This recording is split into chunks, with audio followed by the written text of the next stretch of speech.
Okay, I'm here with Alex Needham here in North Olmsted, Ohio. We're going to talk a little bit in regards to self-awareness in athletics. So we'll give that a whirl. I dealt with my 16-year-olds today in baseball, and you're now at the college level, so that gives us a true understanding once you get to that level how important that is. So Alex, talking about self-awareness, what is one thing that's so important as an athlete? Especially in the game of baseball, when it comes to self-awareness? I mean, only like worrying about what you have to do and what you have to improve on, because there's always going to be other people working hard, but you can't like let that stop you from working harder than them. And during a game, like there's certain things that are like out of your control, like maybe like if you're a pitcher and someone has an error, or like the field conditions or all that, and you just gotta like focus on yourself and do whatever you can do. Absolutely. No, that's a great point. That stands very tall for you, because the fact of the matter is I saw you at age 15 or 16.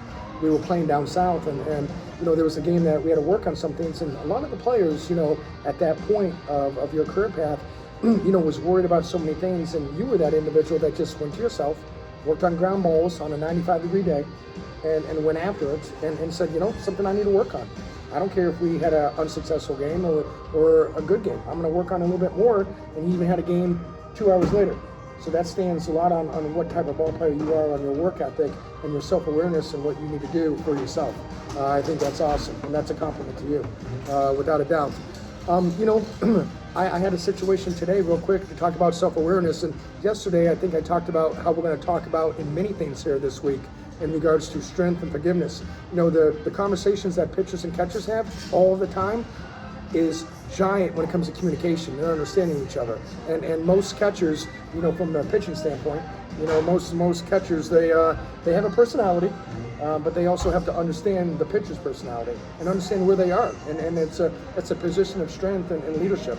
So, one thing that, I'm hoping that my young group is trying to figure out, and for all of us to really think about, strength is important, but you know what? Sometimes you just got to let things go and forgive, on terms where my pitcher and catcher, the young guys, wanted to get all fired up at each other, a little bit of a yelling, but you know what? At least there was communication going on. And that's not always a bad thing. That communication is actually sometimes a really good thing. So I think it's a learning curve, and I also think they're going to figure it out. We played some good baseball right after that, and we got a lot more to play. So that's a piece of the puzzle. I'm sure at the college level you can talk a lot and show experiences how that pitcher and catcher has to work, and you don't always agree, but you're going to be straight with each other, and then all of a sudden, guess what? You guys go after it. Yeah, good stuff. All right. We'll talk more.